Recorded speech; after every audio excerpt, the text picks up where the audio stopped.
think we should move these out of the way.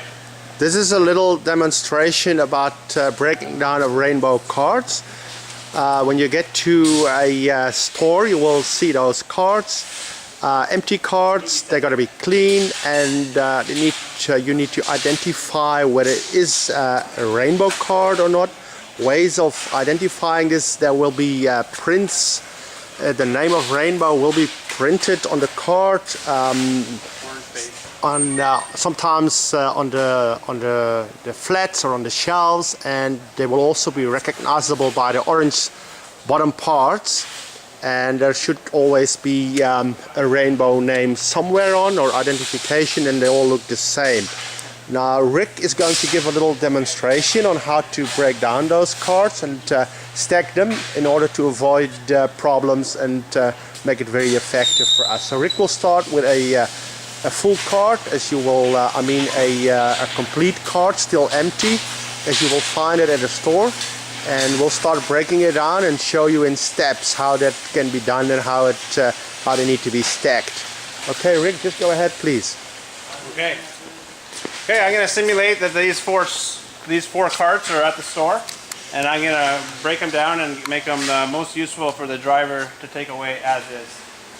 So the first thing I'm going to do is I'm going to look to see what has the least shelves on it to start with. So I see the one on the left here has the least shelves, and so this is the one I'm going to use to stack my shelves on. So the first thing to do when you stack a shelf is you got to pull the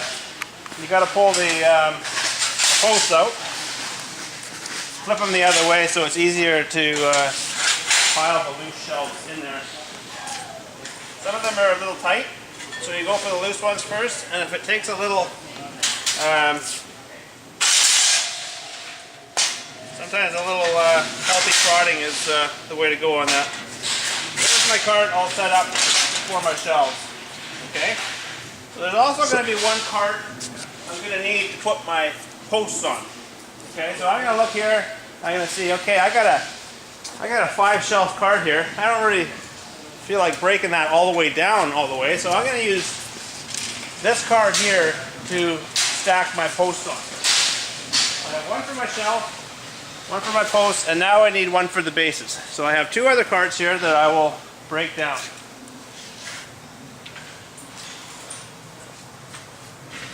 Simply to get these out, sometimes it helps with 2 people, but to get them out, they just have to be tugged up and over. Like so, and I have my shelf, and I start my stack over on my shelf cart. Turning the posts around on those carts makes it much easier to stack them up in there because there's an extra wide open slot. Last but not least, this shelf here.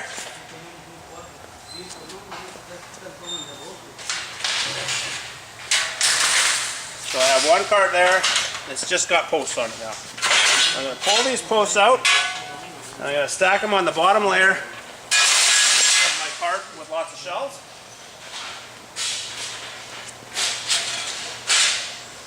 All the posts came out pretty easy on that one. Sometimes it's a little more difficult. So I have my one base. That's going to be my third stack. It's going to be my stack of bases. Okay. So move that out of the way a little bit, and come over to this last cart for breaking down. Quite often, as you know, there's a lot more carts at the store than just 4. There's quite often a dozen or more. So this can be a timely thing for the driver to do when he's on tight deadlines. So if we could possibly get them broken down, that will help the driver out quite a bit.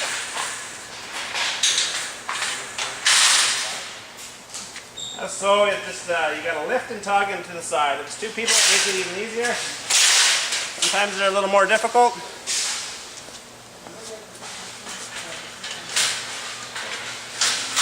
Rick, I think we just want to concentrate quickly and show us how to unhook those shelves in the poles. Just slowly lift it up and pull it out so that we can see this in detail. I can do it as slow as I can, but you have to just basically lift up. You got to get all the hooks out of the pole and then tug it over. Okay. Once again, I'm on my last shelf there, so all I have is poles. So now with the poles, this pole here is a little tighter, so I'm going to have to lift the cart up and hit down with the other pole, and it should come out pretty easy. Okay.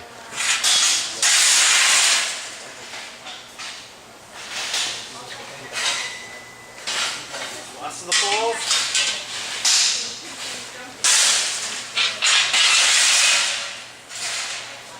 So now I'm left with 2 empty bases. They all fit together, so we just pull one in front of the other, pull it up on, and the 4 posts interlock. So The 4 posts interlock. Perfect. So they can be tight. Yes, and then when you have it stacked, And now they can't move. very sturdy. The truck can hold as many as 12 stacked in one pile. Any higher than that, it's a little too tall to go in the truck. So So how high can we stack those bases? we can stack those 12 high. 12 high. Top, but Perfect. if it's too tall for you, we have no problem if they're just 10 high. Okay, so there's another example over there. That's 1, 2, 3, 4, 5, 6, 7. So you would be able to put another 5 on top. Yes, that is possible. Okay, so but maybe 10 would be a good. 10 is a good number 10 too. is a good number. If necessary, you can go up to 12. Up to 12, yeah. Okay, and then I see you got those the shelves. We now put up 1, 2, 3, 4, 5, 6, 7 on this one. I see another cart there. They got. How high can we stack those shelves on top of The a shelves cart? can go about 40 to 50 high, depending on how neat you do this pile. Of course, when it gets too high for you, sometimes it gets a little high to put the shelves on. You can always start a new one with another cart. All you got to do is remember is to turn those posts around and with no Yeah. shelves on it, and then you have a cart that you can easily apply shelves to, empty shelves to. Okay, and the poles. Where could we put the poles on top of those, or you should go at the bottom of a cart? well, you see that What you- is the best way of packing those poles? You see this cart with several different shelves there. Obviously, the most support is on the bottom because that's the strongest base we have. It's the strongest shelf. So we can pack probably about 40 to 50 on the bottom layer. And then you can put about 15 or 20 on each of the other layers up to a certain level. So that's that one cart can hold quite a few posts, but once it's full, it can be traded out for another cart that you can put more posts onto as well. Right. Do you think we should ask the people doing this to count the number of poles in the carts and so that it tallies up, that the quantities are sort of tallying up? It would be much appreciated if we had some kind of idea on how many, just to count the bases at each store, and let us know how many bases we have at each store, because then we'll know a little more priority on where we should send our trucks to pick up after their runs. Thanks, Rick.